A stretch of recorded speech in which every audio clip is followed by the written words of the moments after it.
स्वागत ਤੁਸੀਂ ਵੇਖ ਰਹੇ ਹੋ ਰੂ टीवी मैं ਤੁਹਾਡਾ ਦੋਸਤ ਜਗਤਾਰ ਅਣਜਾਣ। ਦੋਸਤੋ ਜਿਵੇਂ ਕਿ ਆਪਾਂ ਜਾਣਦੇ ਹਾਂ ਕਿ ਅੱਜ ਬਹੁਤ ਜਣੀ ਸਮਾਜਿਕ ਗਤੀਵਿਧੀਆਂ ਦੇ ਵਿੱਚ ਔਰਤਾਂ ਦੀ ਭਾਗੀਦਾਰੀ, ਔਰਤਾਂ ਦੀ ਬਰਾਬਰਤਾ ਦੀ ਗੱਲ ਜਿਹੜੀ ਜ਼ੋਰ ਸ਼ੋਰ ਨਾਲ ਉਠਾਈ ਜਾ ਰਹੀ ਹੈ। ਔਰਤਾਂ ਪ੍ਰਤੀਬਿੰਬ ਬਣ ਕੇ ਵੀ ਸਾਹਮਣੇ ਆ ਰਹੀਆਂ। ਔਰਤਾਂ ਦੀ ਸਮੂਲੀਅਤ ਸਮਾਜਿਕ ਕੰਮਾਂ ਵਿੱਚ ਲਗਾਤਾਰ ਵਧਾਉਣ ਦਾ ਯਤਨ ਹੈ ਜਿਹੜਾ ਹੋ ਰਿਹਾ, ਭਾਵੇਂ ਕਿਸੇ ਵੀ ਧਿਰ ਵੱਲੋਂ ਹੋਵੇ। ਤਾਂ ਅੱਜ ਸਾਡੇ ਨਾਲ ਇਸ ਵਿਸ਼ੇ ਤੇ ਗੱਲ ਕਰਨ ਦੇ ਲਈ ਅਮਨਦੀਪ ਕੌਰ ਖੀਵਾ ਸਾਡੇ ਨਾਲ ਹੈ। ਸੋ ਸਵਾਗਤ ਅਮਨਦੀਪ ਤੁਹਾਡਾ। ਬਹੁਤ ਬਹੁਤ ਸ਼ੁਕਰੀਆ ਜੀ। ਹਾਂ, ਬਹੁਤ ਵਧੀਆ। ਅਮਨਦੀਪ ਇਹ ਦੱਸੋ ਕਿ ਅੱਜ ਜਦੋਂ ਅਸੀਂ ਔਰਤ ਦੇ ਨੂੰ ਜਿਹੜੀਆਂ ਗੁਲਾਮੀ ਵਾਲੀਆਂ ਕੜੀਆਂ ਘਰ ਦੀ ਦਹਲੀਜ਼ ਤੋਂ ਬਾਹਰ ਨਿਕਲਣ ਦੀਆਂ ਗੱਲਾਂ ਅਸੀਂ ਕਰਦੇ ਹਾਂ ਜੀ, ਤਾਂ ਇਹ ਕਿਵੇਂ ਸੰਭਵ ਹੋ ਸਕਦਾ ਹੈ ਕਿ ਅਸੀਂ ਉਹ ਜਿਹੜਾ ਫੁੱਲ ਸਟਾਪ ਲਾਉਣ ਦੀ ਤੁਸੀਂ ਗੱਲ ਕਰਦੇ ਹੋ ਅਕਸਰ ਜੀ ਜੀ ਕਿ ਫੁੱਲ ਸਟਾਪ ਲਾਤਾ ਔਰਤ ਦਾ, ਉਸ ਫੁੱਲ ਸਟਾਪ ਤੋਂ ਵੀ ਅੱਗੇ ਤੁਰਨਾ ਹੋਊਗਾ। ਜੀ ਜੀ ਕਿਵੇਂ ਤੁਰਨ ਦਾ ਜਾਂ ਕੀ ਬਿਉਂਤਬੰਦੀ ਉਹਦੇ ਤੇ ਸਮਝਦੇ ਆ ਤੁਸੀਂ ਆਪਦੇ ਸੰਬੋਧਨ 'ਚ ਵੀ ਇਹ ਗੱਲ ਕਰਦੇ ਆ ਕਿ ਔਰਤਾਂ ਦੀ ਭਾਗੀਦਾਰੀ ਜਿਹੜੀ ਹਰ ਥਾਂ ਤੇ ਹੋਣੀ ਚਾਹੀਦੀ ਹੈ। ਇਹ ਸੰਭਵ ਕਿਵੇਂ ਹੈ, ਇਹ ਸਵਾਲ? ਜੀ ਬਿਲਕੁਲ, ਇਹ ਸਾਨੂੰ ਬਚਪਨ ਤੋਂ ਹੀ ਜਦੋਂ ਅਸੀਂ ਪੜ੍ਹਨਾ ਸ਼ੁਰੂ ਕੀਤਾ ਸੀ, ਮੈਂ ਆਪਦੀ ਗੱਲ ਕਰਾਂ ਤਾਂ ਉਦੋਂ ਸਾਨੂੰ ਦੱਸਿਆ ਗਿਆ ਸੀ ਕਿ ਇਹ ਜਿਹੜਾ ਸਮਾਜ ਆ ਉਹ ਮਰਦ ਪ੍ਰਧਾਨ ਸਮਾਜ ਹੈ ਤੇ ਇੱਥੇ ਔਰਤ ਸਦੀਆਂ ਤੋਂ ਗੁਲਾਮ ਰਹੀ ਹੈ। ਪਹਿਲਾਂ ਮੈਨੂੰ ਇਹ ਗੱਲਾਂ ਜਿਹੜੀਆਂ ਸਿਰਫ ਕਿਤਾਬਾਂ ਦੇ ਲੈਸਨਾਂ ਤੱਕ ਸੀਮਿਤ ਲੱਗਦੀਆਂ ਹੁੰਦੀਆਂ ਸੀ। ਮੈਨੂੰ ਇਹ ਲੱਗਦਾ ਸੀਗਾ ਸ਼ਾਇਦ ਜੀ ਮੇਰੇ ਘਰ ਦੇ ਵਿੱਚ ਮੇਰੇ ਨਾਲ ਵਿਤਕਰਾ ਨਹੀਂ ਕੀਤਾ ਗਿਆ, ਤੇ ਮੈਨੂੰ ਲੱਗਦਾ ਸੀ ਕਿ ਸਮਾਜ ਬਹੁਤ ਬਦਲ ਚੁੱਕਿਆ ਹੈ। ਪਰ ਜਦੋਂ ਅਸੀਂ ਕੁਝ ਵੀ ਸਮਾਜ ਤੋਂ ਲੀਹ ਤੋਂ ਹਟਵਾ ਕਰਦੇ ਹਾਂ, ਜਿੰਨਾ ਚਿਰ ਮੈਂ ਪੜ੍ਹ ਰਹੀ ਸੀ ਉਹਨਾਂ ਚਿਰ ਉਹ ਸਮਾਜ ਨੂੰ ਕਬੂਲ ਸੀ, ਕਿਉਂਕਿ ਉਹਨਾਂ ਨੂੰ ਲੱਗਦਾ ਹੈ ਕਿ ਔਰਤਾਂ ਨੂੰ ਪੜ੍ਹਨਾ ਚਾਹੀਦਾ ਹੈ, ਠੀਕ ਹੈ, ਇਹਨੇ ਗਾਂਵ ਦੇ ਬੱਚੇ ਵੀ ਪੜ੍ਹਾਉਣੇ ਆ, ਇਹਨੇ ਪਰਿਵਾਰ ਵੀ ਚਲਾਉਣਾ। ਉਹਨਾਂ ਚਿਰ ਕਿਸੇ ਨੂੰ ਨਹੀਂ ਸਮੱਸਿਆ ਸੀ।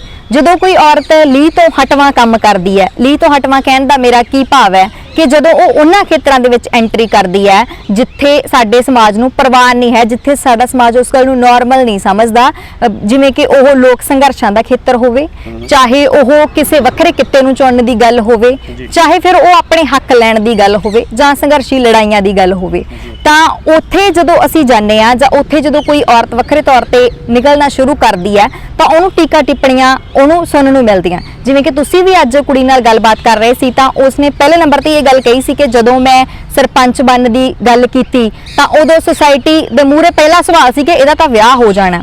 ਕਹਿਣ ਦਾ ਭਾਵ ਕਿ ਔਰਤ ਨੂੰ ਇੱਕ ਸਿਰਫ ਔਰਤ ਦੇ ਜਾਂ ਦੂਜੇ ਦਰਜੇ ਦੇ ਤੌਰ ਤੇ ਵੇਖਿਆ ਜਾ ਰਿਹਾ ਸੀ, ਇੱਕ ਮਨੁੱਖ ਦੇ ਤੌਰ ਤੇ ਨਹੀਂ ਵੇਖਿਆ ਜਾ ਰਿਹਾ ਸੀ।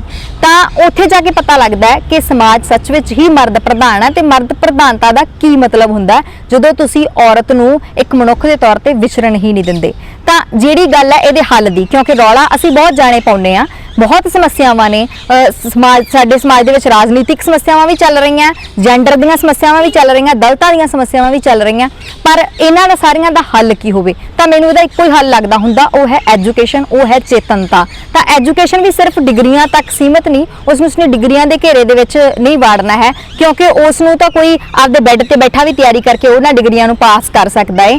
ਅਸਲੀ ਐਜੂਕੇਸ਼ਨ, ਅਸਲੀ ਚੇਤਨਤਾ ਉਹ ਹੁੰਦੀ ਹੈ ਜਿਹੜੀ ਤੁਹਾਨੂੰ ਇੱਕ ਮਨੁੱਖ ਹੋਣ ਦਾ ਅਹਿਸਾਸ ਕਰਵਾਵੇ, ਜਿਹੜੀ ਤੁਹਾਨੂੰ ਚੇਤਨ ਕਰੇ ਕਿ ਤੁਹਾਡੀ ਲੜਾਈ ਕਿਸ ਨਾਲ ਹੈ, ਕਿਹੜੀ ਚੀਜ਼ ਨੇ ਤੁਹਾਨੂੰ ਬੰਨ੍ਹ ਕੇ ਰੱਖਿਆ ਹੋਇਆ ਹੈ, ਉਹ ਸਮਾਜ ਦੀਆਂ ਕਿਹੜੀਆਂ ਰੀਤਾਂ ਨੇ ਜਿਹੜੀਆਂ ਤੁਹਾਡੇ ਨਾਲ ਜਸਟਿਸ ਨਹੀਂ ਕਰ ਰਹੀਆਂ। ਤੇ ਇਹ ਚੇਤਨਤਾ ਬਸ਼ਰਤੇ ਸਾਨੂੰ ਸੰਘਰਸ਼ਾਂ ਦੇ ਵਿੱਚੋਂ ਆਉਂਦੀ ਹੈ, ਸਾਨੂੰ ਸਾਹਿਤ ਦੇ ਵਿੱਚੋਂ ਆਉਂਦੀ ਹੈ, ਸਾਨੂੰ ਉਹਨਾਂ ਲੋਕਾਂ ਨੂੰ ਪੜ੍ਹਨ ਤੋਂ, ਉਹਨਾਂ ਲੋਕਾਂ ਤੋਂ ਸਿੱਖਣ ਤੋਂ ਆਉਂਦੀ ਹੈ ਜਿਨ੍ਹਾਂ ਨੇ ਵਾਕਈ ਲੀਹ ਤੋਂ ਹਟਵਾ ਕੰਮ ਕੀਤਾ ਹੈ। ਤੇ ਕੁੜੀਆਂ ਨਾਲ ਮੇਰਾ ਗਿਲਾ ਰਹਿੰਦਾ ਹੈ, ਮੈਂ ਕੁੜੀਆਂ ਤੇ ਤਰਸ ਵੀ ਖਾਂਦੀ ਇਹ ਗੱਲ ਤੋਂ ਕਿ ਉਹ ਪਿੱਛੇ ਰਹਿ ਗਈਆਂ। ਕੁੜੀਆਂ ਨਾਲ ਗਿਲਾ ਮੇਰਾ ਇਹ ਹੈ ਕਿ ਉਹਨਾਂ ਨੇ ਖੁਦ ਵੀ ਕੜੀਆਂ ਭੰਨਣ ਦੀ ਕੋਸ਼ਿਸ਼ ਨਹੀਂ ਕੀਤੀ। ਅੱਜ ਵੀ ਜੇ ਤੁਸੀਂ ਚੋਰੀ ਕਿਸੇ ਕੁੜੀਆਂ ਦੇ ਟੋਲੇ ਦੇ ਗੱਲਬਾਤ ਦਾ ਵਿਸ਼ਾ ਸੁਣਨਾ ਹੋਵੇ ਨਾ, ਤਾਂ ਉਹ 99% ਉਹਨਾਂ ਦਾ ਵਿਸ਼ਾ ਹੋਊਗਾ ਸੂਟਾਂ ਦਾ, 99% ਇੰਸਟਾ ਦੀਆਂ ਸਟੋਰੀਆਂ ਦਾ ਹੋਊਗਾ। ਜੇਕਰ ਔਰਤ ਸਮਾਜਿਕ ਖੇਤਰ ਦੇ ਵਿੱਚ ਨਹੀਂ ਹੈਗੀ ਤਾਂ ਇਹਦਾ ਕਾਰਨ ਇਹ ਵੀ ਹੈ ਕਿ ਉਹਨੇ ਖੁਦ ਵੀ ਨਹੀਂ ਸੋਚਿਆ ਇਹਨਾਂ ਦੀਵਾਰਾਂ ਨੂੰ ਭੰਨਣ ਦਾ। ਤਾਂ ਸਭ ਤੋਂ ਪਹਿਲਾਂ ਇਹੀ ਸਟੈਪ ਹੈ ਜੀ। ਅਮਨ, ਇੱਕ ਗੱਲ ਹੋਰ ਜਿਹੜੀ ਮੈਨੂੰ ਲੱਗਦਾ ਕਿ ਜਿਹੜੀ ਬਹੁਤ ਜ਼ਿਆਦਾ ਭਾਰੂ ਹੈ, ਤੁਸੀਂ ਮਰਦ ਪ੍ਰਧਾਨ ਸਮਾਜ ਦੀ ਗੱਲ ਕੀਤੀ ਜੀ, ਔਰਤਾਂ ਨਾਲ ਗਿਲਾ ਹੋਣ ਦੀ ਗੱਲ ਕੀਤੀ ਹੈ ਕਿ ਔਰਤਾਂ ਨਾਲ ਗਿਲਾ, ਪਰ ਮੈਨੂੰ ਇਹ ਲੱਗਦਾ ਹੈ ਕਿ ਕੱਲੀ ਚੇਤਨਾ ਨਾਲ ਜਿਹੜਾ ਮਸਲਾ ਹੱਲ ਨਹੀਂ ਹੋਣਾ, ਜੀ। ਬੁਨਿਆਦੀ ਸਵਾਲ ਵੀ ਹੈਗੇ ਆ। ਜੀ। ਜਦੋਂ ਬਾਜ਼ਾਰ ਦੇ ਵਿੱਚ ਭੁੱਖੀਆਂ ਅੱਖਾਂ ਜੀ। ਜਦੋਂ ਵੇਖਦੀਆਂ ਤਾਂ ਇੱਕ ਬਾਪ ਦੇ ਮਨ ਦੀ ਇੱਕ ਚਿੰਤਾ ਹੁੰਦੀ ਹੈ ਜੀ। ਕਿ ਉਹ ਕਿਸ ਲਿਹਾਜ਼ ਨਾਲ ਉਹਨਾਂ ਨੂੰ ਬਾਜ਼ਾਰ 'ਚ ਉਹ ਹੱਕ ਦੇਵੇ। ਇੱਕ ਭਰਾ ਨੂੰ ਇਹ ਚਿੰਤਾ ਹੁੰਦੀ ਹੈ ਕਿ ਉਹ ਆਪਦੀਆਂ ਭੈਣਾਂ ਨੂੰ ਉਸ ਨਜ਼ਰ ਨਾਲ ਕਿਵੇਂ ਮਤਲਬ ਖੁੱਲ੍ਹਾ ਛੱਡੇ ਵੀ ਆ ਵੀ ਕਰ ਸਕਦੀਆਂ। ਕੁੜੀਆਂ ਦੇ ਜਿਹਦੇ ਮਿੱਥ ਤੋੜਨ ਦੀ ਤੁਸੀਂ ਗੱਲ ਕੀਤੀ ਹੈ ਕਿ ਕੁੜੀਆਂ ਨੂੰ ਵੀ ਅੱਗੇ ਆਉਣਾ ਚਾਹੀਦਾ, ਉਹ ਇਕੱਲੇ ਸੂਟਾਂ ਤੱਕ ਜਾਂ ਉਹਦੇ ਤੱਕ ਸੀਮਿਤ ਰਹਿੰਦੀਆਂ, ਪਰ ਉਹਦੇ 'ਚ ਵੀ ਇਹ ਹੈ ਵੀ ਉਹਨਾਂ ਨੂੰ ਉਹਦੇ 'ਚੋਂ ਵੀ ਹੋ ਸਕਦਾ ਅੰਤਰੀਵ ਖੁਸ਼ੀ ਮਿਲਦੀ ਹੋਵੇ, ਸੂਟਾਂ ਦੀਆਂ ਗੱਲਾਂ ਕਰਕੇ ਉਹਨਾਂ ਨੂੰ ਅੰਤਰੀਵ ਖੁਸ਼ੀ ਮਿਲਦੀ ਹੋਵੇ ਕਿ ਉਹਨਾਂ ਦੀ ਰੂਹ ਨੂੰ ਸਕੂਨ ਮਿਲਦਾ ਹੈ, ਤੇ ਤਾਂ ਕਰਕੇ ਉਹ ਸੂਟਾਂ ਦੀਆਂ ਗੱਲਾਂ ਕਰਕੇ ਮਨ ਪਰਚਾਵਾ ਕਰਨੇ। ਕਿਤੇ ਨਾ ਕਿਤੇ ਲੱਗਦਾ ਨਹੀਂ ਕਿ ਇੱਕ ਬਾਉਂਡਰੀ, ਇੱਕ ਲਾਈਨ ਖਿੱਚੀ ਹੋਈ ਹੈ ਕਿ ਇਸ ਤੋਂ ਅੱਗੇ ਦੀ ਗੱਲ ਨਹੀਂ ਹੋ ਸਕਦੀ।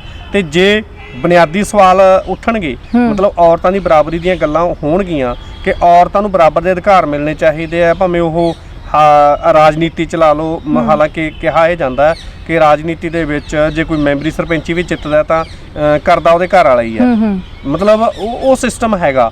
ਔਰਤਾਂ ਉੱਥੇ ਨਹੀਂ ਆਵਾਜ਼ ਬੁਲੰਦ ਕਰ ਪਾ ਰਹੀਆਂ ਜਿੱਥੇ ਉਹਨਾਂ ਦਾ ਹੱਕ ਹੈ, ਅਧਿਕਾਰ ਹੈ, ਜਿੱਥੇ ਉਹਨਾਂ ਨੂੰ ਨੁਮਾਇੰਦਾ ਬਣਾ ਕੇ ਪੇਸ਼ ਕੀਤਾ ਹੈ। ਤੁਸੀਂ ਕੀ ਸਮਝਦੇ ਵੀ ਇਕੱਲੀ ਚੇਤਨਾ ਹੀ ਇਹਦਾ ਮੋਢਾ ਹੈ ਜਾਂ ਹੋਰ ਵੀ ਬਹੁਤ ਸਾਰੇ ਬੁਨਿਆਦੀ ਜਿਹੜੇ ਹੈਗੇ ਆ ਸਵਾਲ ਅੱਗੇ ਖੜੇ ਆ ਇਹਦੇ ਅੱਗੇ? ਜੀ, ਮੈਨੂੰ ਨਾ ਕਿਸੇ ਦੀ ਬਹੁਤ ਵਧੀਆ ਕੋਟੇਸ਼ਨ ਯਾਦ ਆ ਰਹੀ ਹੈ, ਮੈਨੂੰ ਫਿਲਾਸਫਰ ਨੇ ਯਾਦ ਆ ਰਹੀ। ਉਹਨਾਂ ਨੇ ਕਿਹਾ ਸੀ ਕਿ ਇਨਕਲਾਬ ਹਮੇਸ਼ਾ ਉਹੀ ਲੋਕ ਕਰਦੇ ਜਿਹਨੂੰ ਇਸ ਦੀ ਲੋੜ ਹੁੰਦੀ ਹੈ। ਠੀਕ ਹੈ, ਤਾਂ ਮੈਨੂੰ ਲੱਗਦਾ ਕਿ ਔਰਤਾਂ ਦੇ ਜਿਹੜੇ ਸਵਾਲ ਹੈ ਉਸ ਨੂੰ ਇੱਕ ਔਰਤ ਹੀ ਮਹਿਸੂਸ ਕਰਕੇ ਉਠਾ ਸਕਦੀ ਹੈ। ਜਿਹੜੇ ਸਾਡੇ ਸਮਾਜ ਦਾ ਢਾਂਚਾ ਹੈ ਉਹ ਆਰਥਿਕ ਢਾਂਚੇ ਤੋਂ ਬਣਦਾ ਹੈ ਕਿ ਜਿਹੋ ਜੀ ਆਰਥਿਕਤਾ ਹੋਊਗੀ ਉਹੋ ਜਿਹਾ ਤੁਹਾਡਾ ਸਮਾਜ ਬਣ ਜਾਊਗਾ। ਜੇ ਔਰਤਾਂ ਦੇ ਹੱਥ ਵਿੱਚ ਆਰਥਿਕ ਸ਼ਕਤੀ ਹੋਊਗੀ, ਦੂਜੇ ਨੰਬਰ ਤੇ ਔਰਤਾਂ ਦੇ ਹੱਥ ਵਿੱਚ ਪੋਲੀਟੀਕਲ ਸ਼ਕਤੀ ਹੋਊਗੀ, ਤਾਂ ਹੀ ਉਹ ਇਹਨਾਂ ਦੀਆਂ ਬੁਨਿਆਦੀ ਸਵਾਲਾਂ ਬਾਰੇ ਸੋਚ ਸਕੂਗੀ। ਕਿਉਂਕਿ ਮਰਦ ਪ੍ਰਧਾਨ ਸਮਾਜ ਦੇ ਵਿੱਚ, ਮੈਂ ਮਰਦਾਂ ਦੇ ਵਿਰੋਧ ਦੇ ਵਿੱਚ ਨਹੀਂ, ਪਰ ਜਿਹੜੇ ਅੱਜ ਦੇ ਸਮਾਜ ਦੇ ਮਰਦ ਆ ਉਹਨਾਂ ਨੂੰ ਤਿਆਰ ਹੀ ਇਸ ਤਰੀਕੇ ਨਾਲ ਕੀਤਾ ਗਿਆ ਕਿ ਉਹਨਾਂ ਤੋਂ ਨਹੀਂ ਸੋਚਿਆ ਜਾ ਰਿਹਾ ਕਿ ਅਸੀਂ ਔਰਤਾਂ ਬਾਰੇ ਵੀ ਸੋਚਣਾ। ਤਾਂ ਫਿਰ ਉਸ ਪਲੇਟਫਾਰਮ ਤੇ ਜਿੱਥੇ ਜਾ ਕੇ ਇਹ ਸਾਰੀਆਂ ਗੱਲਾਂ ਬਦਲ ਸਕਦੀਆਂ, ਜਿੱਥੇ ਜਾ ਕੇ ਔਰਤਾਂ ਲਈ ਐਜੂਕੇਸ਼ਨ ਦੇ ਮੌਕੇ ਵੱਧ ਸਕਦੇ ਆ, ਉਹ ਕਿੱਥੇ ਆ? ਬਸ਼ਰਤੇ ਸਾਡੇ ਜਿਹੜੀ ਸਿਸਟਮ ਚੱਲ ਰਿਹਾ ਸਮਾਜ ਦੇ ਵਿੱਚ, ਉਹ ਸਾਡੇ ਦੇਸ਼ ਦੇ ਵਿੱਚ ਉਹ ਪਾਰਲੀਮੈਂਟ ਆ। ਤਾਂ ਪਾਰਲੀਮੈਂਟ ਦੇ ਵਿੱਚ ਕੌਣ ਬੋਲੂਗਾ? ਔਰਤ ਹੀ ਬੋਲ ਸਕਦੀ ਹੈ ਜ਼ਿਆਦਾ, ਕਿਉਂਕਿ ਉਹ ਜ਼ਿਆਦਾ ਸ਼ਿੱਦਤ ਨਾਲ ਮਹਿਸੂਸ ਕਰ ਸਕਦੀ ਹੈ। ਤਾਂ ਇਹ ਸ਼ੁਰੂਆਤ ਜਿਹੜੀ ਆ ਉਹ ਬਸ਼ਰਤੇ ਚੇਤਨਤਾ ਤੋਂ ਹੋਣੀ ਆ, ਉਹ ਐਜੂਕੇਸ਼ਨ ਤੋਂ ਹੀ ਹੋਣੀ ਆ। ਐਜੂਕੇਸ਼ਨ ਹੋਊਗੀ ਉਹਦੇ ਕੋਲ ਚੇਤਨਤਾ ਹੋਊਗੀ, ਉਹ ਆਪਦੀ ਬਾਉਂਡਰੀ ਤੋੜ ਕੇ, ਬਸ਼ਰਤ ਤੁਸੀਂ ਜਿਵੇਂ ਕਿਹਾ ਕਿ ਸੂਟਾਂ ਬਾਰੇ ਸੋਚਣਾ ਉਹਦਾ ਹੋ ਸਕਦਾ ਹੈ। ਠੀਕ ਹੈ, ਮੈਨੂੰ ਵੀ ਸੂਟ ਬਹੁਤ ਪਸੰਦ ਹੈ, ਪਰ ਮੈਨੂੰ ਲੱਗਦਾ ਕਿ ਸਾਨੂੰ ਸਿਰਫ ਸੂਟਾਂ ਤੱਕ ਨਹੀਂ ਰਹਿਣਾ, ਕਿਉਂਕਿ ਨਹੀਂ ਤਾਂ ਫਿਰ ਅਸੀਂ ਉਹੀ ਰੋਂਦੀਆਂ ਕਵਿਤਾਵਾਂ ਤੇ ਉਹੀ ਰੋਂਦੇ ਲੇਖ ਲਿਖਣ ਜੋਗੀਆਂ ਰਹਿ ਜਾਵਾਂਗੀਆਂ ਜੇਕਰ ਅਸੀਂ ਬਾਉਂਡਰੀ ਨਾ ਤੋੜਾਂਗੇ ਤਾਂ। ਅੱਛਾ, ਇੱਕ ਗੱਲ ਅਮਨ ਹੋਰ, ਜਿਹੜਾ ਲਿਟਰੇਚਰ ਹੁਣ ਰਚਿਆ ਜਾ ਰਿਹਾ ਜੀ, ਉਹਦੇ ਵਿੱਚ ਔਰਤ ਦੀ ਭੂਮਿਕਾ ਕੀ ਹੈ ਤੇ ਦਸ਼ਾ ਕੀ ਹੈ, ਇਹਦੇ ਤੇ ਵੀ ਮਤਲਬ ਗੱਲ ਕਰਨੀ ਚਾਹੀਦੀ ਹੈ। ਅੱਜ ਜਦੋਂ ਤੁਸੀਂ ਗੱਲ ਕੀਤੀ ਕਿ ਅੱਜ ਦੇ ਕਵੀ ਦਰਬਾਰ 'ਚ ਅੱਧ ਤੋਂ ਵੱਧ ਜਿਹੜੀਆਂ ਔਰਤਾਂ ਹੈ ਉਹਨਾਂ ਨੇ ਸਮੂਲੀਅਤ ਕੀਤੀ, ਤਾਂ ਇਹ ਇੱਕ ਚੰਗੀ ਸ਼ੁਰੂਆਤ ਹੈਗੀ ਹੈ। ਤੁਸੀਂ ਕਿਹਾ ਹੈ ਨਾ, ਬਹੁਤ ਵਧੀਆ ਗੱਲ ਹੈਗੀ ਹੈ। ਪਰ ਜਿਹੜੀਆਂ ਔਰਤਾਂ ਵੱਲੋਂ ਜਿੰਨਾ ਸਾਹਿਤ ਰਚਿਆ ਜਾ ਰਿਹਾ ਉਹ ਕਿਸ ਪੱਖ ਦਾ ਹੈ? ਕਿਉਂਕਿ ਇਹ ਵੀ ਤਾਂ ਵੱਡੀ ਗੱਲ ਸਾਹਮਣੇ ਆਉਣ ਵਾਲੀ ਹੈ ਨਾ ਕਿ ਤੁਸੀਂ ਸਾਹਿਤ ਦੀ ਸਿਰਜਣਾ ਤੁਸੀਂ ਕਰ ਰਹੇ ਹੋ ਆਪ ਮੁਹਾਰੇ, ਪਰ ਉਹ ਸਾਹਿਤ ਕਿਹਦੇ ਹੱਕ 'ਚ ਭੁਗਤਦਾ? ਬਿਲਕੁਲ, ਜੇ ਸਾਹਿਤ ਦੀ ਮੈਂ ਗੱਲ ਕਰਾਂ ਤੇ ਬਹੁਤ ਵਾਰੀ ਪਿਛਲੇ ਦਿਨੀ ਇੱਕ ਕੁੜੀ ਸਵਾਲ ਉਠਾ ਰਹੀ ਸੀ ਕਿ ਮੈਂ ਕਵੀ ਦਰਬਾਰ ਤੇ ਆਈ ਹਾਂ ਤੇ ਕਵੀ ਦਰਬਾਰ ਦੇ ਵਿੱਚ ਮੈਂ ਇਕੱਲੀ ਦਿਖ ਰਹੀ ਹਾਂ ਤੇ ਵੀ ਇੱਥੇ ਜ਼ਿਆਦਾ ਇੱਕ ਪ੍ਰਬੰਧਕਾਂ ਦੇ ਵਿੱਚ ਕਮੀ ਆ ਵੀ ਇਹਨਾਂ ਨੇ ਕੁੜੀਆਂ ਜ਼ਿਆਦਾ ਬੁਲਾਈਆਂ ਨਹੀਂ, ਤੇ ਫਿਰ ਇਹਦਾ ਕਾਰਨ ਦੱਸੋ ਮੈਨੂੰ ਕੀ ਹੈ ਵੀ ਮੈਂ ਇਸ ਫੋਟੋ ਦੇ ਵਿੱਚ ਇਕੱਲੀ ਕਿਉਂ ਦਿਸ ਰਹੀ ਹਾਂ? ਉਸ ਕੁੜੀ ਦਾ ਸਵਾਲ ਸੀ। ਤਾਂ ਉਹਦਾ ਸਿੱਧਾ ਜਿਹਾ ਜਵਾਬ ਬਹੁਤ ਲੋਕਾਂ ਨੇ ਜਿਹੜਾ ਮੈਨੂੰ ਵਧੀਆ ਲੱਗਿਆ ਦਿੱਤਾ, ਇਹ ਕਿ ਬਈ ਕੁੜੀਆਂ ਜਿਹੜੀਆਂ ਉਹ ਜ਼ਿਆਦਾ ਹੈ ਵੀ ਨਹੀਂ, ਅਸੀਂ ਬੁਲਾਈਏ ਵੀ ਕਿਹਨੂੰ? ਇਸ ਏਰੀਆ 'ਚ ਸਾਨੂੰ ਕੁੜੀਆਂ ਮਿਲੀਆਂ ਵੀ ਨਹੀਂ। ਅਮਨ, ਮੇਰਾ ਸਵਾਲ ਇਹ ਆ ਕਿ ਜਦੋਂ ਅੱਜ ਜਿਹੜੀਆਂ ਔਰਤਾਂ ਲਿਖ ਵੀ ਰਹੀਆਂ, ਜਿਹੜੀਆਂ ਕਵਿਤਰੀਆਂ ਲਿਖ ਰਹੀਆਂ, ਜਿੰਨਾ ਕੁ ਆਲੇ ਦੁਆਲੇ ਆਪਾਂ ਵੇਖਦੇ ਆ, ਉਹਨਾਂ ਤੇ ਵੀ ਕਈ ਵਾਰ ਗਲੈਮਰ ਦਾ ਭੂਤ ਸਵਾਰ ਹੋ ਜਾਂਦਾ ਹੈ। ਆਪਾਂ ਵੇਖਦੇ ਆ ਉਹਨੂੰ, ਉਹ ਨਹੀਂ ਰਚ ਰਹੀਆਂ ਜਿਹੜਾ ਰਚਣਾ ਚਾਹੀਦਾ। ਸਮਾਜਿਕ ਪਿੰਡੇ ਤੇ ਜਿਹੜੀ ਕੋਈ ਉੱਲੀ ਆ ਉਹਨੂੰ ਲਾਉਣ ਵਾਸਤੇ ਕੋਈ ਯਤਨ ਕਰਨਾ ਚਾਹੀਦਾ। ਤਾਂ ਮਤਲਬ ਉਹ ਕਿਹੜਾ ਕੁਛ ਹੈਗਾ? ਕੀ ਮਤਲਬ ਇਹ ਨਹੀਂ ਸਮਝਦੇ ਤੁਸੀਂ ਕਿ ਲੋਕ ਉਸੇ 'ਚ ਵੀ ਮਤਲਬ ਆਪਣੇ ਆਪ ਨੂੰ ਰੌਚਕਤਾ ਭਾਲਦੇ ਆ ਕਿ ਜਿਹੜਾ ਲਿਖਿਆ ਗਿਆ ਵੀ ਮਤਲਬ ਭਾਵੇਂ ਉਹ ਘਰ ਬਾਰੇ ਲਿਖਿਆ ਜਾ ਰਿਹਾ, ਭਾਵੇਂ ਕਿਸੇ ਪ੍ਰੇਮੀ ਬਾਰੇ ਲਿਖਿਆ ਜਾ ਰਿਹਾ, ਹਾਲਾਂਕਿ ਇਹਦੇ 'ਚ ਕੋਈ ਨਹੀਂ ਹੈ ਵੀ ਉਹ ਵੀ ਲਿਖਿਆ ਜਾਣਾ ਚਾਹੀਦਾ, ਪਰ ਬਹੁਤ ਕੁਝ ਅਜਿਹਾ ਲਿਖਿਆ ਵੀ ਜਾਣਾ ਚਾਹੀਦਾ ਜਿਹੜਾ ਗਲੈਮਰ ਦੀ ਦੁਨੀਆ ਤੋਂ ਪਾਸੇ ਦਾ ਹੋਵੇ, ਉਹਨਾਂ 'ਚ ਇੱਕ ਛਵੀ ਤੇ ਇੱਕ ਪ੍ਰਤਿਭਾ ਖੜੀ ਕਰਦਾ ਹੋਵੇ ਵੀ ਹਾਂ ਕਵਿਤਰੀ ਤਾਂ ਇਹ ਵੀ ਹੈਗੀ ਹੈ। ਤੇ ਬਹੁਤ ਕੁਝ ਇਸ ਤਰ੍ਹਾਂ ਦਾ ਵਾਪਰਿਆ, ਮਤਲਬ ਇਹਨੂੰ ਕਿਵੇਂ ਦੇਖਦੇ ਆ ਤੁਸੀਂ? ਜੀ, ਮੈਨੂੰ ਲੱਗਦਾ ਕਿ ਪੰਜਾਬੀ ਸਾਹਿਤ ਦੇ ਵਿੱਚ ਇਹੋ ਜਿਹੇ ਸਾਹਿਤ ਦੀ ਕਮੀ ਹੈ ਜਿਹੜੇ ਔਰਤਾਂ ਦੀ ਚੇਤਨਤਾ ਦੀ ਹੀ ਗੱਲ ਕਰਦਾ ਹੋਵੇ। ਬਹੁਤ ਵਾਰੀ ਮੈਂ ਵੀ ਇਹੋ ਜਿਹੀਆਂ ਕਵਿਤਾਵਾਂ ਮੈਨੂੰ ਵੀ ਪੜ੍ਹਨ ਨੂੰ ਮਿਲਦੀਆਂ, ਚਾਹੇ ਉਹ ਫੇਸਬੁੱਕ ਤੇ ਹੋਵੇ, ਕਿਉਂਕਿ ਉਹਨਾਂ ਨੂੰ ਜਦੋਂ 4-5 ਕਮੈਂਟ ਕਿਸੇ ਕਵਿਤਾ ਨੂੰ ਮਿਲ ਜਾਂਦੇ ਆ ਤੇ ਸਾਨੂੰ ਇਹ ਵਹਿਮ ਹੋ ਜਾਂਦਾ। ਫੇਸਬੁੱਕ ਬਹੁਤ ਸਾਰੇ ਵਹਿਮ ਵੀ ਤੁਹਾਨੂੰ ਦੇ ਦਿੰਦੀ ਕਿ ਸ਼ਾਇਦ ਤੁਸੀਂ ਇਹ ਬਹੁਤ ਉੱਤਮ ਕਵਿਤਾ ਲਿਖ ਦਿੱਤੀ ਹੈ। ਤਾਂ ਬਹੁਤ ਸਾਰੀਆਂ ਕਵਿਤਾਵਾਂ ਹੈਗੀਆਂ ਜਿਹੜੀਆਂ ਕਿ ਇਨਡਾਇਰੈਕਟਲੀ ਪਿੱਤਰ ਸੱਤਾ ਦੇ ਹੱਕ ਦੇ ਵਿੱਚ ਭੁਗਤ ਵੀ ਜਾਂਦੀਆਂ, ਔਰ ਮੈਂ ਵੀ ਇਹਨਾਂ ਨਾਲ ਰੂਬਰੂ ਹੋਈ ਹਾਂ ਤੇ ਉੱਥੇ ਮੈਨੂੰ ਗੁੱਸਾ ਵੀ ਬਹੁਤ ਚੜਦਾ ਹੁੰਦਾ ਕਿ ਤੁਹਾਡੇ ਹੀ ਵਿਰੋਧ ਦੇ ਵਿੱਚ ਗੱਲ ਭੁਗਤ ਰਹੀ ਹੈ ਤੇ ਤੁਸੀਂ ਹੀ ਇੰਜ ਲਿਖ ਰਹੀਆਂ ਹੋ। ਤਾਂ ਉੱਥੇ ਫਿਰ ਮੈਨੂੰ ਲੱਗਦਾ ਹੁੰਦਾ ਕਿ ਇਹਨਾਂ ਨੂੰ ਦੱਸਿਆ ਹੀ ਨਹੀਂ ਗਿਆ ਕਿ ਤੁਹਾਡੇ ਅਸਲ ਦੁਸ਼ਮਣ ਕੌਣ ਆ, ਜਾਂ ਕਿਹੜੀ ਰੀਤ ਜਿਹੜੀ ਤੁਹਾਡੇ ਨਾਲ ਜੈਂਡਰ ਇਨਜਸਟਿਸ ਕਰ ਰਹੀ ਹੈ, ਕਿਹੜੀ ਚੀਜ਼ ਹੈ ਜਿਹਨੇ ਤੁਹਾਨੂੰ ਨਹੀਂ ਅੱਗੇ ਵਧਣ ਦਿੱਤਾ। ਕਿਉਂਕਿ ਅਸੀਂ ਕਿੰਨਾਂ ਨੂੰ ਖੁਸ਼ ਕਰਨ ਵਾਸਤੇ ਲਿਖ ਰਹੇ ਹਾਂ। ਬਹੁਤ ਸਾਰਾ ਸਾਹਿਤ ਜਿਹੜਾ ਸਾਨੂੰ ਕਿਸੇ ਨੂੰ ਨਿਰਾਸ਼ ਕਰਨ ਵਾਸਤੇ ਵੀ ਲਿਖਣਾ ਪਊਗਾ। ਮੈਂ ਤੁਹਾਨੂੰ ਉਦਾਹਰਨ ਦੇਵਾਂਗੀ, ਨਿਕਿਤਾ ਆਜ਼ਾਦ ਹੋਰਾਂ ਦੀ ਰੀਸੈਂਟਲੀ ਕਿਤਾਬ ਰਿਲੀਜ਼ ਹੋਈ ਹੈ ਦਖਲ ਅੰਦਾਜ਼ੀ। ਉਹਨਾਂ ਦਾ ਬਹੁਤ ਸੋਹਣਾ ਕੰਮ ਹੈ। ਉਹਨਾਂ ਨੇ ਨਾਰੀਵਾਦ ਤੇ ਬੇਸਿਕ ਗੱਲਾਂ ਹੀ ਕੀਤੀਆਂ। ਮੈਂ ਨਹੀਂ ਕਹੂੰਗੀ ਕਿ ਉਹ ਬਹੁਤ ਮਤਲਬ ਅਗਲੇ ਲੈਵਲ ਦੀ ਕਿਤਾਬ ਹੈ ਕਿ ਉਹ ਨਾਰੀਵਾਦ ਦੇ ਬਹੁਤ ਸਿਧਾਂਤਕ ਪੱਖ ਨੂੰ ਦੱਸਦੀ ਹੈ। ਉਹਨਾਂ ਨੇ ਬਹੁਤ ਬੇਸਿਕ ਗੱਲਾਂ ਇਸ ਕਰਕੇ ਸਮਝਾਉਣ ਦੀ ਕੋਸ਼ਿਸ਼ ਕੀਤੀ ਹੈ, ਜਿਵੇਂ ਕਿ ਨਾਰੀਵਾਦ ਨੂੰ ਫੇਸਬੁੱਕ ਤੇ ਹੀ ਲੈ ਲਓ, ਜਿਨ੍ਹਾਂ ਨੇ ਸ਼ਬਦ ਸੁਣਿਆ ਹੀ ਫੇਸਬੁੱਕ ਤੇ, ਉਹ ਨਾਰੀਵਾਦ ਨੂੰ ਇੱਕ ਗਾਲ ਦੀ ਤਰ੍ਹਾਂ ਸੋਚਦੇ ਆ ਵੀ ਸ਼ਾਇਦ ਜੇ ਕੋਈ ਕੁੜੀ ਕਹਿੰਦੀ ਹੈ ਕਿ ਮੈਂ ਨਾਰੀਵਾਦੀ ਹਾਂ, ਇਹਦਾ ਮਤਲਬ ਉਹ ਇਹ ਕਹਿੰਦੀ ਹੈ ਕਿ ਮੈਂ ਮਰਦ ਵਿਰੋਧੀ ਹਾਂ। ਪਰ ਮੈਨੂੰ ਇਹ ਲੱਗਦਾ ਹੁੰਦਾ ਕਿ ਨਾਰੀ ਦੀ ਗੱਲ ਕਰਨਾ ਜਾਂ ਕਿਸੇ ਵੀ ਪਿਛੜੇ ਰਹਿ ਗਏ ਵਰਗ ਦੀ ਗੱਲ ਕਰਨਾ, ਦਬਾਏ ਗਏ ਵਰਗ ਦੀ ਗੱਲ ਕਰਨਾ, ਉਹਦਾ ਮਤਲਬ ਇਹ ਹੁੰਦਾ ਕਿ ਤੁਸੀਂ ਮਨੁੱਖਤਾਵਾਦੀ ਹੋ। ਤਾਂ ਤੁਹਾਨੂੰ ਉਸ ਤਰੀਕੇ ਨਾਲ ਸੋਚਣਾ ਪਊਗਾ। ਨਾਰੀਵਾਦ ਦੇ ਵਿੱਚ ਵੀ ਅਸੀਂ ਜਿਹੜੀਆਂ ਗੱਲਾਂ ਕਰਦੇ ਹਾਂ ਕਿ ਔਰਤ ਮਰਦ ਬਰਾਬਰੀ ਹੋਣੀ ਚਾਹੀਦੀ ਹੈ ਜਾਂ ਬਣੀਆਂ ਬਣਾਈਆਂ ਰੀਤਾਂ ਨੂੰ ਤੋੜਨਾ ਚਾਹੀਦਾ, ਤਾਂ ਉਹਦੇ ਵਿੱਚ ਦੂਜਾ ਪੱਖ ਅਸੀਂ ਇਹ ਵੀ ਗੱਲ ਕਰ ਰਹੇ ਹੁੰਨੇ ਆ ਕਿ ਸਮਾਜ ਨੇ ਕੀ ਆ ਬਹੁਤ ਸਾਰੀਆਂ ਭੂਮਿਕਾਵਾਂ ਦੇ ਦਿੱਤੀਆਂ ਕਿ ਔਰਤ ਜਿਹੜੀ ਆ ਉਹ ਇਹ ਕਰੂਗੀ, ਮਰਦ ਜਿਹੜਾ ਉਹ ਇਹੀ ਕਰੂਗਾ। ਔਰਤ ਜਿਹੜੀ ਆ ਉਹ ਹਮੇਸ਼ਾ ਸ਼ਰਮਾ ਕੇ ਰਹੂਗੀ, ਨੀਵੀਂ ਪਾ ਕੇ ਰਹੂਗੀ। ਮਰਦ ਜਿਹੜਾ ਉਹ ਰੋਊਗਾ ਨਹੀਂ, ਉਹ ਬਹੁਤ ਮਜ਼ਬੂਤ ਹੋਊਗਾ, ਉਸ ਨੂੰ ਕਮਾ ਕੇ ਹੀ ਲਿਆਉਣਾ ਪਊਗਾ।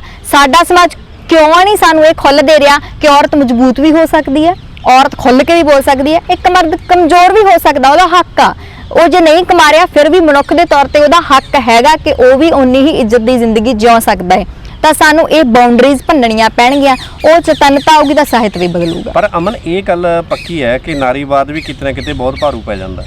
ਮਤਲਬ ਲੀਕ ਦਾ ਫਕੀਰ ਨਹੀਂ ਹੋਣਾ ਚਾਹੀਦਾ ਹਰ ਗੱਲ ਦੀ। ਜੇ ਤੁਸੀਂ ਬਹਿਸ ਕਰਦੇ ਆ ਤਾਂ ਤੁਸੀਂ ਕਿਸੇ ਨੂੰ ਜਿੱਤਣ ਦੇ ਮਕਸਦ ਨਾਲ ਕਰੋ, ਹਰਾਉਣ ਦੇ ਮਕਸਦ ਨਾਲ ਨਾ ਕਰੋ। ਬਿਲਕੁਲ। ਤਾਂ ਜਿਹੜਾ ਕੁਝ ਸੋਸ਼ਲ ਮੀਡੀਆ ਤੇ ਹੋ ਰਿਹਾ ਜਾਂ ਸੋਸ਼ਲ ਮੀਡੀਆ ਉਹਨੂੰ ਕਿਸ ਪੱਖ ਨਾਲ ਪੇਸ਼ ਕਰ ਰਿਹਾ, ਉਹ ਕਿਸੇ ਤੋਂ ਲੁਕਿਆ ਛਿਪਿਆ ਨਹੀਂ, ਤੁਹਾਡੇ ਤੋਂ ਵੀ ਨਹੀਂ। ਤੁਸੀਂ ਸੋਸ਼ਲ ਮੀਡੀਆ ਤੇ ਜਿਹੜੀ ਐਕਟੀਵਿਟੀ ਹੈ ਉਹਨੂੰ ਕਿਵੇਂ ਵੇਖਦੇ ਆ? ਮੈਨੂੰ ਲੱਗਦਾ ਹੁੰਦਾ ਕਿ ਸੋਸ਼ਲ ਮੀਡੀਆ ਨਾ ਅੱਜ ਕੱਲ ਜਿਹੜੀ ਭੂਮਿਕਾ ਉਹ ਬਹੁਤ ਵਧੀਆ ਵੀ ਨਿਭਾ ਸਕਦਾ ਹੈ, ਪਰ ਅੱਜ ਕੱਲ ਹਰੇਕ ਕੋਈ, ਮੈਂ ਕਹਿੰਦੀ ਨਹੀਂ ਕਿ AK47 ਲਈ ਫਿਰਦਾ ਫੇਸਬੁੱਕ ਤੇ, ਕੋਈ ਵੀ ਕਿਸੇ ਦੀ ਮੰਨਣ ਨੂੰ ਤਿਆਰ ਨਹੀਂ। ਅਸੀਂ ਸਾਰੇ ਮਨਾਉਣ ਆਉਂਦੇ ਆ ਦੂਜਿਆਂ ਨੂੰ ਕਿ ਵੀ ਮੇਰੇ ਕੋਲੇ ਜਿਹੜਾ ਗਿਆਨ ਹੈ ਉਹ ਐਂਡ ਆ, ਬਸ ਇਸ ਤੋਂ ਅੱਗੇ ਕੋਈ ਗੱਲ ਨਹੀਂ ਹੈਗੀ। ਜੇ ਕਮੈਂਟਾਂ ਦੇ ਵਿੱਚ ਵੀ ਤੁਸੀਂ ਬਹਿਸ ਵਿੱਚ ਦੇਖੀ ਹੋਊਗੀ, ਤੁਸੀਂ ਵੀ ਫੇਸਬੁੱਕ ਵਰਤਦੇ ਹੋ, ਤਾਂ ਉਹ ਜੇ ਮੈਂ ਤੁਹਾਡੇ ਨਾਲ ਜਿੱਦ ਰਹੀ ਹਾਂ ਤਾਂ ਮੈਂ ਆਪਦੀ ਗੱਲ ਨੂੰ ਪੱਕਾ ਕਰਨ ਵਾਸਤੇ ਹੀ ਜਿੱਦ ਰਹੀ ਹਾਂ। ਉੱਥੇ ਅਸੀਂ ਇੱਕ ਦੂਜੇ ਤੋਂ ਸਮਝਣ ਲਈ ਨਹੀਂ ਜਿੱਦ ਰਹੇ ਹੈਗੇ। ਤਾਂ ਅੱਜ ਕੱਲ ਮੈਂ ਫੇਸਬੁੱਕ ਨੂੰ ਬੜਾ ਪ੍ਰੋਡਕਟਿਵ ਪਲੇਟਫਾਰਮ ਨਹੀਂ ਮੰਨ ਰਹੀ। ਮੈਨੂੰ ਲੱਗਦਾ ਕਿ ਸਾਨੂੰ ਆਪਦੀ ਜਿਹੜੀ ਮੁਹਾਰ ਆ ਉਹ ਫਿਰ ਕਿਤਾਬਾਂ ਵੱਲ ਮੋੜਨੀ ਪਊਗੀ। ਉੱਥੇ ਕੀ ਹੈ ਕਿ ਜੇ ਕਿਸੇ ਨੂੰ ਕਾਮਰੇਡ ਭੈੜੇ ਲੱਗਦੇ ਆ ਤਾਂ ਉਹਨੂੰ ਤਾਂ ਹੀ ਭੈੜੇ ਲੱਗਦੇ ਕਿਉਂਕਿ ਉਹਨਾਂ ਨੇ ਕਾਮਰੇਡ ਸ਼ਬਦ ਪਹਿਲੀ ਵਾਰ ਸੁਣਿਆ ਹੀ ਫੇਸਬੁੱਕ ਤੇ ਹੁੰਦਾ। ਜੇਕਰ ਕੋਈ ਖਾਲਿਸਤਾਨੀਆਂ ਦੇ ਵਿਰੋਧੀ ਆ ਤਾਂ ਉਹਨੂੰ ਤਾਂ ਭੈੜਾ ਲੱਗਦਾ, ਉਹਨੇ ਖਾਲਿਸਤਾਨੀ ਸ਼ਬਦ ਉੱਥੇ ਹੀ ਸੁਣਿਆ ਹੁੰਦਾ। ਉਹਨਾਂ ਨੇ ਨਹੀਂ ਜਾਚਿਆ ਕਿ ਖਾਲਿਸਤਾਨੀਆਂ ਨੇ ਵੀ ਕੋਈ ਸੰਘਰਸ਼ ਕੀਤਾ, ਉਹਨਾਂ ਨੇ ਨਹੀਂ ਵੇਖਿਆ ਕਿ ਸ਼ਾਇਦ ਕਾਮਰੇਡਾਂ ਨੇ ਵੀ ਕੋਈ ਸੰਘਰਸ਼ ਕੀਤਾ ਹੋਊਗਾ। ਅਸੀਂ ਇੱਕ ਦੂਜੇ ਲਈ ਗਾਲ ਵਰਗਾ ਸ਼ਬਦ ਵੀ, ਨਾਰੀਵਾਦੀ ਆ ਇਹ, ਬਸ ਠੀਕ ਹੈ, ਇਹ ਤਾਂ ਇਹੋ ਜਿਹੀ ਹੋਊਗੀ, ਇਹ ਤਾਂ ਮਰਦ ਨੂੰ ਦਬਾਉਣ ਦੀਆਂ ਹੀ ਗੱਲਾਂ ਕਰੂਗੀ। ਕਾਮਰੇਡ ਆ ਇਹ ਤਾਂ ਬਸ ਕਮੀਨੇ ਹੁੰਦੇ ਆ, ਬੀੜੀਆਂ ਪੀਣ ਵਾਲੇ ਹੁੰਦੇ ਆ। ਖਾਲਿਸਤਾਨੀ ਆ ਇਹ ਬਸ ਸ਼ਾਇਦ ਮਾਰ ਹੀ ਦੇਣਗੇ, ਇਹ ਸ਼ਾਇਦ ਬੰਦੂਕਾਂ ਹੀ ਲਈ ਫਿਰਦੇ ਆ। ਮੈਨੂੰ ਲੱਗਦਾ ਕਿ ਅਸੀਂ ਬਹੁਤ ਸੰਕੀਰਣ ਹੋ ਕੇ ਵਿਚਰ ਰਹੇ ਹਾਂ। ਸਾਨੂੰ ਸਾਹਿਤ ਵੱਲ ਮੁੜਨਾ ਪਊਗਾ। ਜਦੋਂ ਤੁਸੀਂ ਸਵੈ ਅਧਿਐਨ ਕਰੋਗੇ, ਕਹਿੰਦੇ ਹੁੰਦੇ ਆ ਵੀ ਇੱਕ ਕਿਤਾਬ ਦਾ ਪਾਠਕ ਜਿਹੜਾ ਉਹ ਬਹੁਤ ਖਤਰਨਾਕ ਹੁੰਦਾ ਹੈ, ਤਾਂ ਮੈਨੂੰ ਲੱਗਦਾ ਫੇਸਬੁੱਕ ਤੇ ਸਾਰੇ ਇੱਕ ਕਿਤਾਬ ਦੇ ਪਾਠਕ ਬਣ ਕੇ ਘੁੰਮ ਰਹੇ ਆ 99%। ਸੋ ਸੋਸ਼ਲ ਮੀਡੀਆ ਵੱਲੋਂ ਮੁੜ ਕੇ ਜੇ ਅਸੀਂ ਸਵੈ ਅਧਿਐਨ ਵੱਲ ਆਈਏ, ਅਸੀਂ ਸਾਰਥਕ ਬਹਿਸਾਂ ਵੱਲ ਆਈਏ, ਤਾਂ ਕੋਈ ਗੱਲ ਨਿਕਲ ਸਕਦੀ ਜਿਹਦਾ ਬਹੁਤ ਵਧੀਆ ਉਪਰਾਲਾ ਜਿਵੇਂ ਪੁਸਤਕ ਮੇਲੇ ਆ ਜਾਂ ਹੋਰ ਸਾਹਿਤਕ ਮੰਚ, ਉਹਦਾ ਵਧੀਆ ਬਦਲ ਹੋ ਸਕਦੇ ਆ। ਤੇ ਫੇਸਬੁੱਕ ਨੂੰ ਅਸੀਂ ਹਲਕੀਆਂ ਫੁਲਕੀਆਂ ਗੱਲਾਂ ਤੇ ਖੁਸ਼ੀਆਂ ਸਾਂਝੀਆਂ ਕਰਨ ਲਈ ਹੀ ਵਰਤੀਏ ਤਾਂ ਬਹੁਤ ਆ।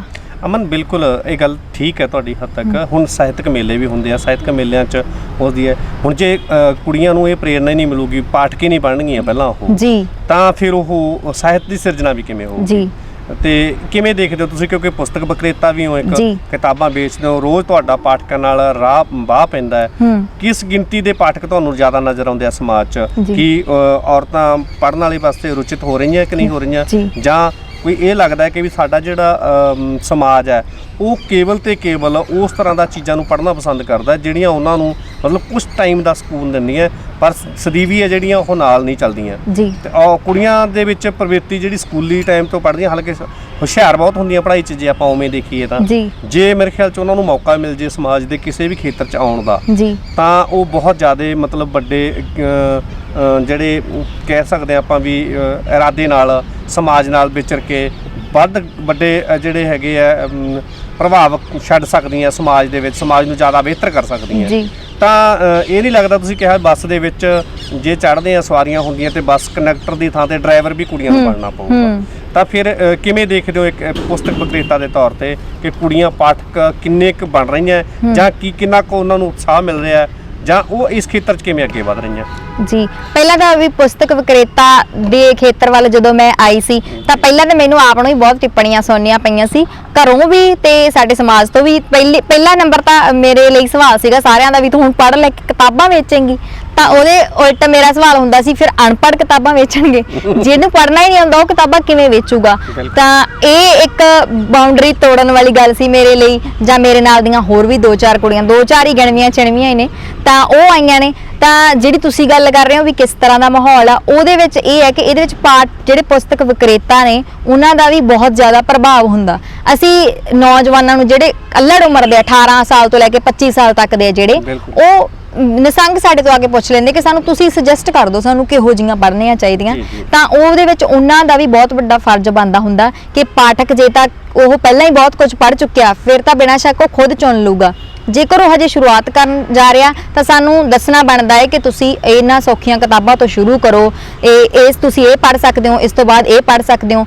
ਤਾਂ ਪਹਿਲਾਂ ਜਿਹੜੇ ਪਹਿਲੇ 2 ਸਾਲ ਸੀ ਮੇਰੇ, 2019 ਤੋਂ ਅਸੀਂ ਸ਼ੁਰੂ ਕੀਤਾ ਹੋਇਆ ਇਹ ਕੰਮ, ਤਾਂ ਉਦੋਂ ਮੈਨੂੰ ਸੱਚੀ ਬਹੁਤ ਇਹ ਦੁੱਖ ਲੱਗਦਾ ਹੁੰਦਾ ਸੀ ਕਿ ਕੁੜੀਆਂ ਸਿਰਫ ਕਿਤਾਬਾਂ ਨੂੰ ਵੇਖ ਕੇ ਲੰਘ ਜਾਂਦੀਆਂ, ਉਹ ਨਹੀਂ ਖਰੀਦਦੀਆਂ, ਪਤਾ ਨਹੀਂ ਉਹ ਜੇਰਾ ਨਹੀਂ ਕਰ ਪਾਉਂਦੀਆਂ, ਪਤਾ ਨਹੀਂ ਉਹਨੂੰ ਲੋੜ ਨਹੀਂ ਲੱਗਦੀ ਹੈ। ਪਰ ਹੁਣ ਕੁੜੀਆਂ ਦੀ ਗਿਣਤੀ ਸੱਚੀ ਵੱਧ ਰਹੀ ਆ। ਫਰੀਦਕੋਟ ਮੇਲੇ ਤੇ ਬਹੁਤ ਜ਼ਿਆਦਾ ਕੁੜੀਆਂ ਨੇ ਕਿਤਾਬਾਂ ਖਰੀਦੀਆਂ ਨੇ, ਤਾਂ ਉਹ ਪ੍ਰੇਰਨਾ ਮਿਲ ਰਹੀ ਹੈ। ਇੱਕ ਤਾਂ ਬਹੁਤ ਸਾਹਿਤਕ ਮੇਲਿਆਂ ਦੀ ਗਿਣਤੀ ਵੀ ਵੱਧ ਰਹੀ ਹੈ। ਇਸ ਤੋਂ ਇਲਾਵਾ ਸਾਨੂੰ ਤਾਂ ਹਮੇਸ਼ਾ ਇਹ ਕਹਿ ਕੇ ਨੈਗੇਟਿਵ ਕੀਤਾ ਜਾਂਦਾ ਕਿਤਾਬਾਂ ਵਾਲਿਆਂ ਨੂੰ ਕਿ ਤੁਸੀਂ ਇਹ ਕਿਹੜੇ ਕੰਮ 'ਚ ਪੈ ਗਏ, ਅੱਜ ਕੱਲ੍ਹ ਤਾਂ ਮੋਬਾਈਲ ਦਾ ਜ਼ਮਾਨਾ ਹੈ। ਪਰ ਮੈਨੂੰ ਲੱਗਦਾ ਕਿ ਕਿਤਾਬਾਂ ਪੜ੍ਹਨ ਵਾਲੇ ਇਹ ਜਾਣਦੇ ਆ ਕਿ ਮੋਬਾਈਲ ਤੋਂ ਤਾਂ ਪੜ੍ਹਿਆ ਹੀ ਨਹੀਂ ਜਾ ਸਕਦਾ, ਉਸ ਤਰੀਕੇ ਨਾਲ ਤਾਂ ਪੜ੍ਹਿਆ ਹੀ ਨਹੀਂ ਜਾ ਸਕਦਾ। PDF ਤੁਹਾਨੂੰ ਉਹ ਆਨੰਦ ਨਹੀਂ ਦੇ ਸਕਦੀ, ਉਹ ਸਕੂਨ ਨਹੀਂ ਦੇ ਸਕਦੀ। ਹੁਣ ਲੋਕਾਂ ਦੀ ਗਿਣਤੀ ਵੱਧ ਰਹੀ ਹੈ, ਹਾਂ ਅਨੁਪਾਤ ਨਹੀਂ ਵੱਧ ਰਿਹਾ, ਇਹ ਵੱਖਰੀ ਗੱਲ ਹੈ। ਗਿਣਤੀ ਜ਼ਰੂਰ ਵੱਧ ਰਹੀ ਹੈ ਪੜ੍ਹਨ ਵਾਲਿਆਂ ਦੀ। ਤੁਸੀਂ ਸਾਨੂੰ ਟਾਈਮ ਦਿੱਤਾ, ਤੁਹਾਡਾ ਬਹੁਤ ਬਹੁਤ ਧੰਨਵਾਦ। ਸ਼ੁਕਰੀਆ ਜੀ।